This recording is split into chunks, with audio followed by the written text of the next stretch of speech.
Okay, so I think we're ready to start. So before we do start, I'll just remind everyone that this session will be recorded. We'll be sharing the recording after the session is finished. If you do have a question at any time, please just type it into the Q&A box, and we do have time scheduled at the end to go through any questions. You move to the agenda, please. Perfect, thank you. So we'll just go through a quick introductions and then we'll go straight into some key requirements of the updated regs and a bit more about the assessment tool before talking a bit about retrofit solutions and opportunities and considerations. Yep, the next slide then. Thank you. So I'll just give a quick introduction to Insite Energy for those who don't know who we are. So we provide end-to-end metering and billing services to a range of sectors, predominantly housing associations, local authorities, private developers, and M&E contractors across the UK, with a focus on residential developments on communal and district heat networks. So we see ourselves very much as a customer services outfit.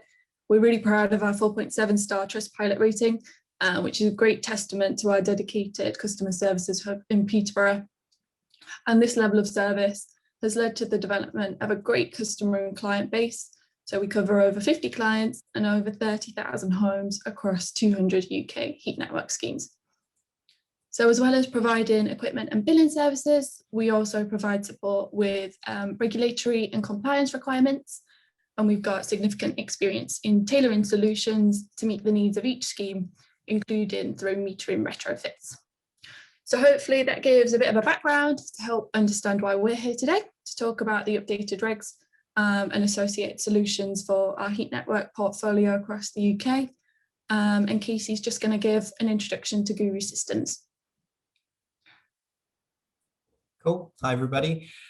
So I'm Casey Cole. I'm the CEO of Guru Systems. We are a technology and data company working primarily in heat and cooling networks, but also other on-site energy systems. So we provide the platforms that are designed to manage risk for the operators of heat networks. So things like customer debt risk through the provision of pay-as-you-go platforms, and hidden inefficiency risk by pulling out data and providing the analytics that allow you to spot problems early and get them fixed. So keep your heat networks working as well as possible. We've been doing this for just over 8 years. There's about 30 people in our growing team, and our system has been provided to over 32,000 homes across the UK and growing rapidly. So we've been working with Insight over our whole lives, really, as an organization. So it's been, while Guru works with lots of different stakeholders in this industry, there's been a close working relationship between Guru and Insight for years, and that means that we've tackled lots of projects and learned lots of lessons together. So this is a good opportunity for us to share some information, some of the learnings that we've had over the last few years.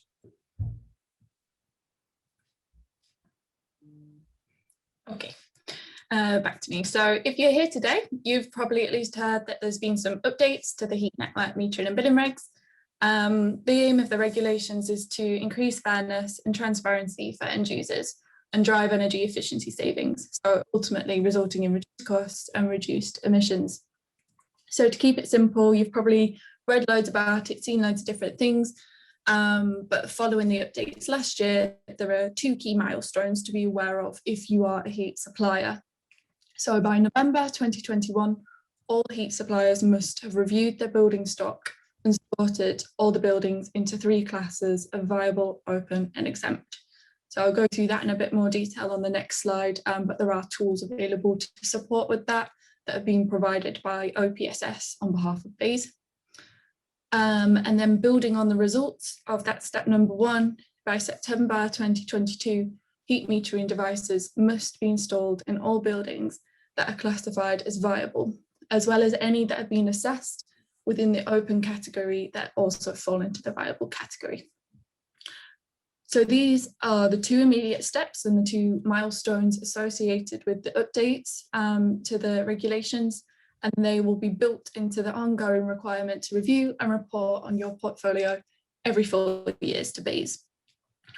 So that reporting template has been updated as well. So just to reiterate, for these steps, the review and reporting requirements apply to the heat supplier for the network. And it's the responsibility of the heat supplier to make sure that the appropriate actions are taken and the reviews done in line with each of the deadlines. Next slide, please. Okay, perfect, thank you. So I'll talk a bit more about step number 1, about identifying the actions required for your portfolio. So by November this year, all heat suppliers must review their building stock and categorise into those 3 categories listed there, which then determine the metering requirements and action required by 2022. So I'm not going to go into the detail of what falls into each of the different classes. Detailed descriptions have been provided by BASE under the updated regs.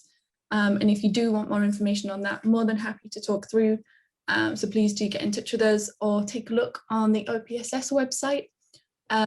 They're running a series of webinars over this week and next week. The first one was on Tuesday. Don't worry if you missed it, they are publishing recordings and the Q&A lists. And they've also got a dedicated inbox to support with any specific queries if you are kind of struggling or you're a bit confused about what falls into the different categories. But on a high level in terms of the actions then. So for a viable class, meters must be installed. So by 2022, by September 2022. So this typically covers newly constructed buildings supplied by a heat network or buildings undergoing major renovation. The open class, this is the grey area where meters must be installed unless they're assessed not to be technically feasible or cost effective. So tools are available. There's a cost effectiveness tool provided by OPSS to help determine whether your open class stock falls into viable or exempt. The third class is exempt, so meters are not mandated to be installed on these buildings. So this typically covers buildings where the lease prevents billing based on metered consumption or supported housing, or where hot water isn't the main source of heat. But it's really useful to go through the descriptions and the tools available to help determine. So I'll kind of leave it there in terms of the detail, because I appreciate that this exercise will have varying levels of impact on everyone here today, but happy to discuss individual requirements in more detail after the session. Please do get in touch with us via the email address that's listed on the screen there, retrofitted@insiteenergy.co.uk. We've got experts that are happy to help. But we'll just run through a few top tips to give you a bit of inspiration for this exercise. So number 1, the most important one, don't delay. So it's always easy when you've got a deadline that isn't imminent to put things off. But we all know how quickly time flies by. I think 2020 was a great example of that. And there are a number of implications of delaying getting the assessment done. So as we get closer to the deadline, support resources will become less readily available, and there could be bottlenecks in the industry as well as internally. So resources and capital tend to get more stretched throughout the year. And also there are huge implications on customer communications. So crucial to any kind of retrofit is getting access to properties, and the earlier you can plan for that, the better. Ultimately, the later you do the assessment, the less time you've got to actually do the install. Top tip number 2, make use of resources available to you. So I can only talk for Insight as a metering and billing provider here, but we've been providing assessment support for our clients since 2014, and we've got internal personnel geared up, ready to help with the building class assessments. So completely appreciate that everyone is in a slightly different position with number of schemes impacted, the amount of information available, the variety of stock that you might have. You might have inherited some sites from others, or you might not have had to carry out assessments like this before. But we do tailor our support to each scheme and work through a step-by-step process to make it as easy as possible. If it does sound like something that would be useful for you, please do get in touch either through me or through the email noted on the screen there. And then finally, top tip number 3, if the results do reveal that there's some work to do and you do need to install some meters or metering devices, then do take the time available from obviously following tip number 1 and having your assessment done nice and early to fully understand your options. So again, use the support available for you, to you, and there's definitely other opportunities worth considering to complement mandated metering install works. As many of you probably know, it's really difficult, as I mentioned, to get access to occupied properties. So if you have to do that under these requirements, it might be worth exploring what other upgrade works to your metering systems you could do to support with improving data analysis and network efficiencies. So hopefully that's a nice little segue to Casey there, who's going to talk a bit more about the importance of data in driving efficiencies. Thanks. So it's common to react to these kind of regs as purely a compliance issue. So to see them as something that you're compelled to do. But what I want to emphasize here is the importance of metering from a heat network efficiency point of view. So what we know for sure is that where networks either aren't metered or they are metered and the data isn't used, the performance will tend to be poor. We did a piece of work for BEIS or DEC as they were at the time to assess a sample of heat network efficiencies. So this is where you're looking at the amount of the primary energy, so usually gas going into a plant room, that then becomes useful heat output at the customer side. And you'll see design efficiencies on heat networks of 80% plus, where the designers are anticipating that 80% of that primary energy is going to come out the other end as useful heat. What we found in that work was that for many of the networks, particularly where they were not monitored, the design efficiency or the actual efficiency was more like 37%. So this is the vast majority of the energy being lost from the network. It's not doing its job. It's not saving the carbon. It's not delivering the low-cost heat. You can sum all that up by saying that you can't improve what you don't measure, with the little footnote that if you're not measuring it, it's probably not good. So this requirement to put in meters has a really important side effect. It then gives you visibility of how your heat networks are performing. It gives you the opportunity then to take action to improve them and verify that the action has had the effect that you intended. We know that even where our networks are designed really well and even commissioned really well, performance will drift over time. So this isn't a one-off exercise. This is a case where you need to baseline your performance. If it's not sufficiently good, you need to improve it, and then you need to watch that it continues to perform well. What's at stake? Well, the cost of heat to customers is what's at stake first and foremost. And the difference between that design efficiency I was talking about and the efficiencies that we observed for DEC will double the cost of delivering heat. That's doubling the cost either to your customers or that you're eating as a heat supplier. So you end up subsidizing the customer's consumption in that case. So that's the first thing that's at stake. And the second thing is that the reason that these networks are going in is to fulfill the low carbon agenda, right? So we have a legally binding requirement to eliminate carbon in the UK economy by 2050, and heat networks are a major part of that. Heat's the single biggest source of emissions as an end use in the UK, right? So it's the major part of the carbon story. What will you see if you gather this data? Well, the kinds of things that appear in the data are the problems that are reasonably common on heat networks. So things like bypasses being left open, or set point, domestic hot water set points, or other commissioning parameters being incorrectly set. Space heating set points might be too high. There might be other faults, either at the dwelling level, so for example, with the HIU, the heat interface unit, or elsewhere on the network.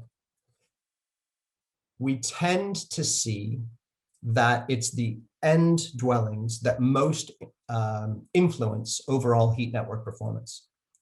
If you've got a misbehaving heat network, the first place you look is at the endpoints, not in your plant room. That's not where you're going to be able to fix most of these problems. So this requirement under the regulations is not just about getting meter reading data to send a bill. That's a key part of it. But it is also fundamentally about understanding how well the heat network is working.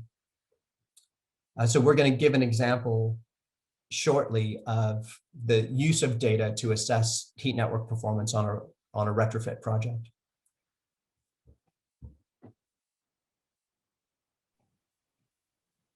Okay, remembered to take myself off mute, which I think is rule 101. So a few considerations for a successful retrofit solution. In terms of project considerations, every scheme is different, so definitely need to be reviewed on a case-by-case basis. But we've just noted down a few kind of key questions it might be worth exploring when considering a retrofit solution. So the key stakeholders are obviously key to making sure that everyone's aligned and the project can go smoothly to prevent some of those issues that Casey just talked through. So project manager, who your installer will be, who your metering and billing agent might be, and your maintenance provider as well. And so making sure that all those key stakeholders throughout the process are aligned is really crucial. Managing access, again, touched on that previously. It's super hard to get into people's homes when they're occupied, especially in the current climate, understandably. So it's doable, definitely doable, but making sure that there's an early plan, clear communication, and everyone's engaged and involved from right from the start is crucial. Again, starting early really helps. How soon do you need to start planning? Usually the answer is yesterday, but starting nice and early helps. And then keeping a clear kind of idea about what your success criteria is, what you're trying to achieve through the retrofit, whether that be lower bills for your resident, increased efficiencies, whatever data is driving you, keeping that in mind helps to kind of measure success. So talk us through some of the technical aspects to consider during a retrofit.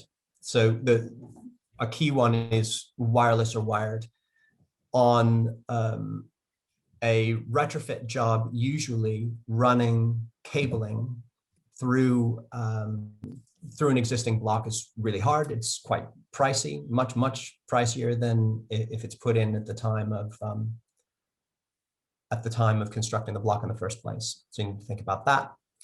At the time of putting in metering and then starting to bill according to consumption, which is what the regulations require, you've then got to think about what do you do about credit bill? What do you do with debt risk? Do you put in a pay-as-you-go system? Do you do credit billing? Do you do a mix? There are actually interesting possibilities of being somewhere between pay-as-you-go and credit billing, where you extend some credit to your customers, but you cap the level of debt risk to you as an operator. So choices to make there on approach. While the regs apply to heating, there may be other utilities as well that you want to consider at the same time. For example, if you're providing boosted cold water or private wire electricity. Is a screen needed or desired in order to engage with residents, you want to put a device in the home then that is showing billing information, transaction information. If you have things like heat trust information sharing requirements, then do you want to do that electronically rather than through the post? How are you going to deal with debt recovery? Vulnerable customers has rightly emerged as a key issue as well. So how are you supporting, how are you recording that you have vulnerable customers? Are you maintaining a vulnerable customer register? Are you then consistently applying the way that you treat those customers in a way that's appropriate to a vulnerable customer register? Open API, which is a cryptic phrase for people who aren't used to it. APIs are a way of computer systems talking to each other in some kind of defined language.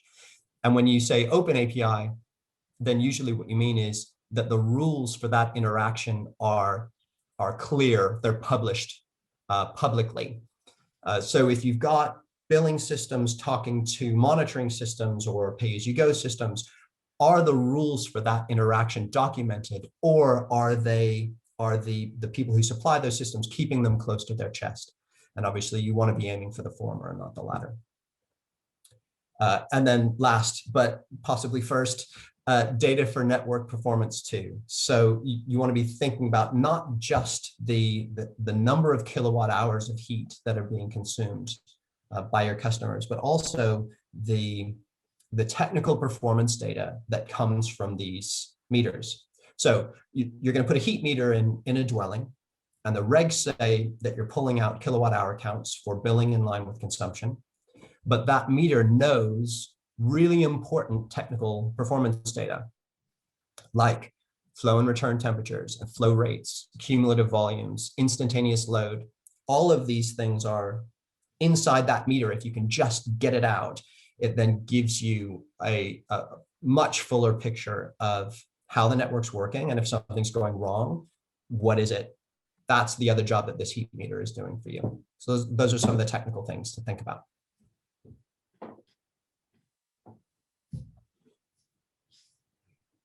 Okay, so no, I'm not me. Hopefully to kind of put it into practice and show you how things could work, we'll just talk through a quick case study, Loughborough Park. So this is focused on phase one and a couple of subsequent phases.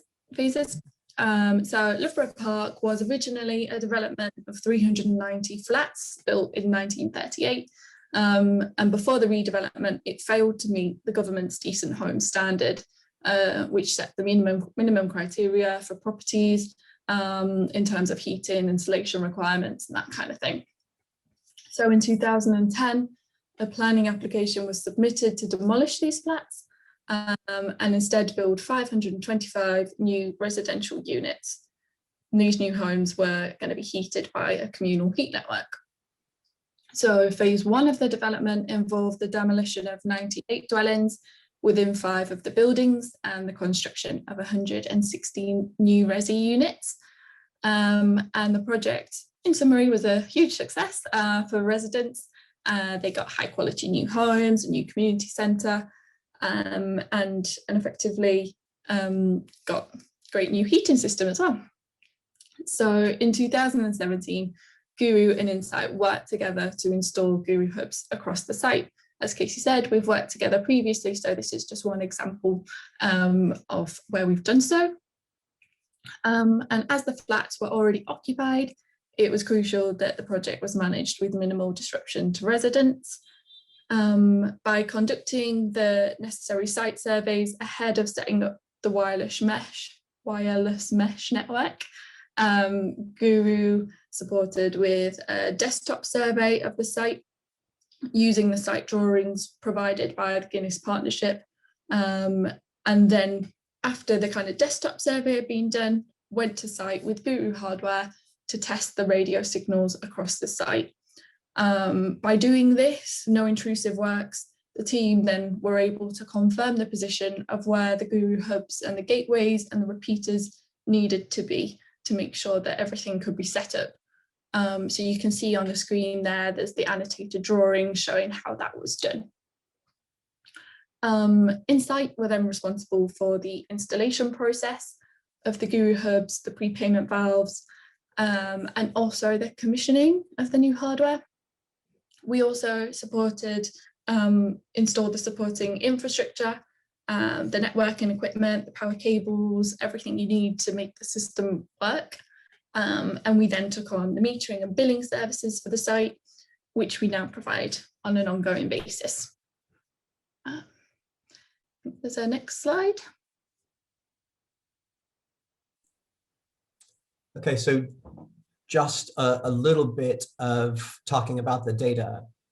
It's important to emphasize that Guinness Partnership were completely bought in from the beginning of this project into the principle that we needed to take the opportunity of retrofit to get the heat network working as well as it ought to. So, for example, HIUs were recommissioned at the same time as entering the dwelling and installing other bits of kit. So this was a thought through sort of integrated approach that was designed to end up with a network that was working significantly better. So here's an example of back then and now from Loughborough Phase 1. This is 24 hours in the life of the same dwelling. And it is, I think that's 2019 on the left and 2021 on the right. So 2 years apart. What we can see in the graphs is we've got time in the horizontal axis, right? So that's our 24 hours. And our two lines are flow and return temperatures. So blue is the flow temperature and green is the return temperature.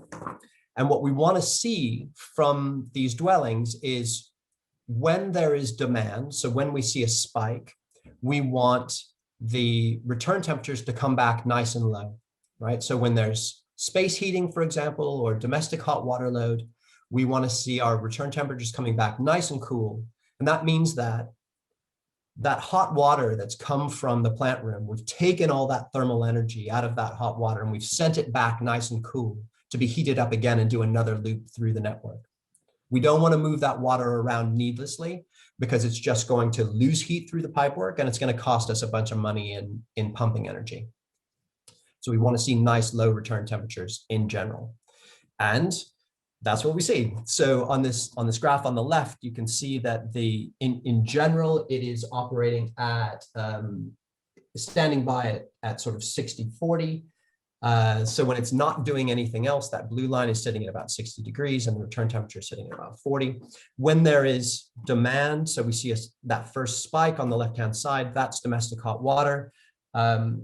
The return temperature is dropping right down to about 20 degrees, just what we would hope to see. When there's space heat, which is that sort of tabletop that you can see on the right side of the February, it says 2018, but it's 19 graph. Again, our temperatures are at about return temperatures are at about 40 degrees. So this is a really well-behaving flat that is contributing to a network that's working well overall. When all the flats look like this, your cost of heat is really low because your heat losses are low. So your customers are getting lower cost heat. The plant in the plant room is working better. Boilers are condensing. If you've got CHP, then it's running. That means that the carbon emissions are significantly lower. It all starts at the dwelling. And skip forward 2 years, on the right-hand side, you can see that it's still behaving itself. So we've got good behavior during those space heating events. So those are those tabletop sort of configurations, and the sudden spikes, those are domestic hot water events. And again, we can see that the return temps are dropping right down to about 20 degrees, which is just what we would hope to see. So not only have Guinness taken the time to get it right at the beginning of the project, they've also then watched to make sure that things continue to behave themselves over time. And that is a great example of making good use of data.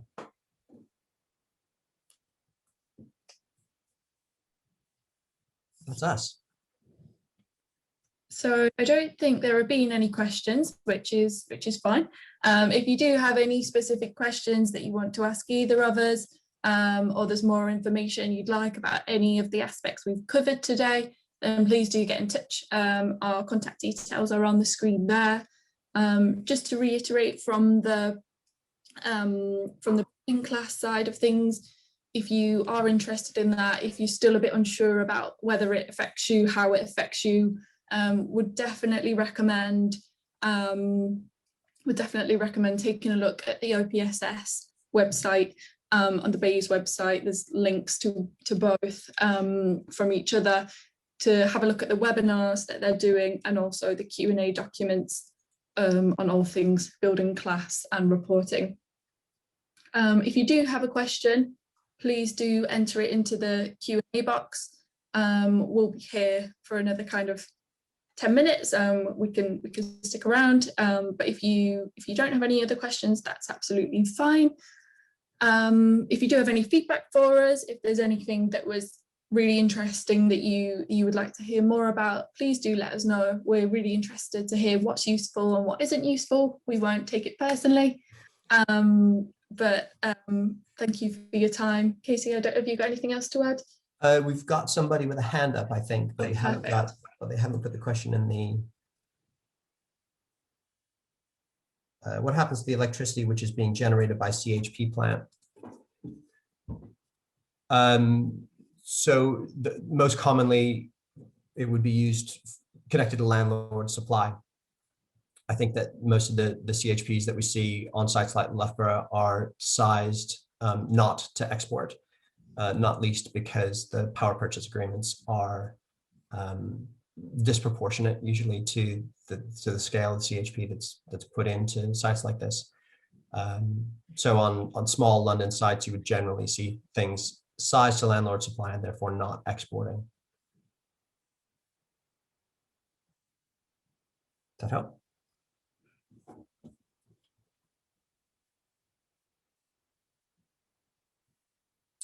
Pleasure. I guess just to add to what Emily was just saying about the OPSS work, I think what's been really interesting in the first of the OPSS webinars is the fact that there is quite a lot of gray area still, particularly around the classes, and even around things like the definition of supported housing and other types that are associated with whether you are exempt, open, etc. So while there is plenty of information in the regs and there's plenty of supporting information on the website, there still seems to be a consideration on a site-by-site basis. We have quite a few clients who have been waiting for the viability tool to be published, have put together their programs of retrofitting meters, and they are going ahead anyway. So there's quite a lot of fitting of meters going on now, even where those clients are not compelled. So they'll certainly do it where they are compelled, but they'll also include other dwellings because as there's a lot of benefit to play for once you start to see how your networks are performing. And it's difficult then to exclude some of your portfolio, especially where customers might be, customers will know whether or not whether their housing is having meters fitted. So there's an awful lot of installation going on at the moment, even where the clients are not required.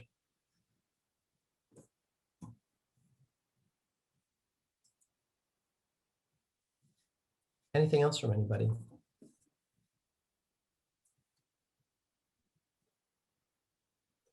So we've got a question.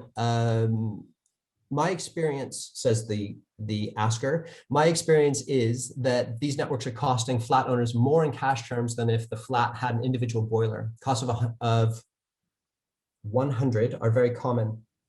It's hard to explain these figures to the end consumer. I work for a property management company. Yep, totally understand. And where networks are not working well, it will cost more. We saw in the CMA report, it would be coming up for 2 years ago now, I think, where they did a survey of the market and then plotted the cost of heating for the examples that they identified against baselines like the cost of gas boilers. And we see outliers. We see sites where it is costing a lot more on a heat network than it would do with individual gas boilers.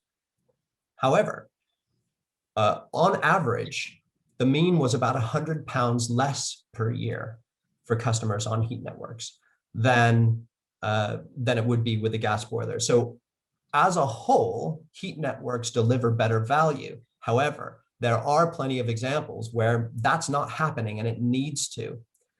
It's not too late to bring misbehaving heat networks into back into line. And the kinds of principles that we've been talking about in this presentation are exactly the kind of thing that can help them to behave better and then bring that cost of heating down. Emily, did you want to add to that?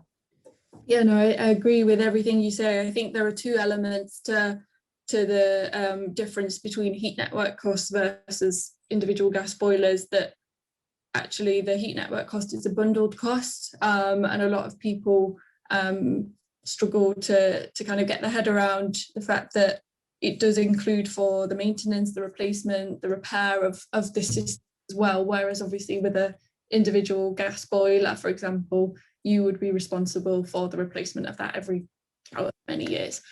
So it's not kind of comparing apples with apples as such. There are variances between what's included in the heat network cost versus your gas supply. And then, yeah, as Casey says, there are outliers where if they're not managed correctly, if there are some of the issues that Casey outlined earlier, then yes, the heating will cost more because the system's not running efficiently. So getting on top of that data and understanding the performance of the network is really crucial to that. I suppose there's a wider issue. So for a customer in a site now, today, the number one priority is to give them good value heating and to keep the carbon emissions as low as we can. As we look out into the coming years, we know that boilers aren't going to be installable in new build. We know that was originally 2025. I think it's now come forward to 23.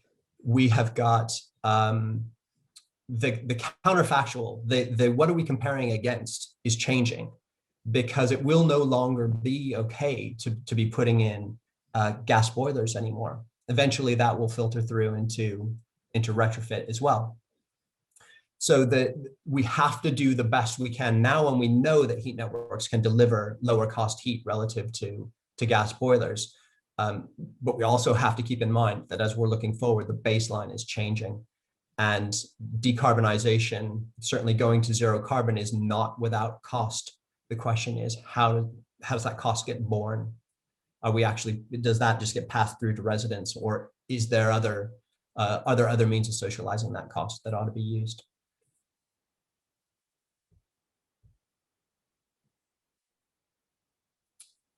Have we got any more questions?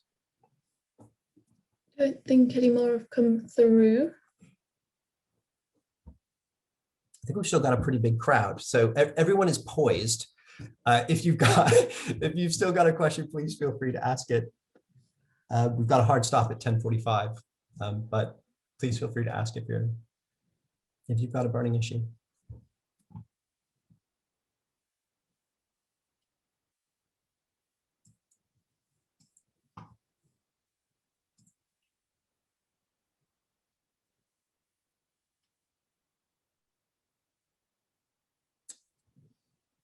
Okay. Oh, not a question, just a thank you. So We'll take that one. Yeah, we'll take that too. Thanks very much. I suppose if there aren't any more questions, we can go ahead and wrap it up. But as Emily said, please feel free to get in touch. If you think of questions later, or you've got particular schemes in mind, happy to talk. So please feel free to use the details that are on the screen. Brilliant. Right, yeah, we'll leave it there then. Thank you everyone for attending. Again, any questions, any feedback, please don't hesitate to get in touch. We welcome it. So thank you for your time and hope you have a good day. All right. Thanks very much. Thank you.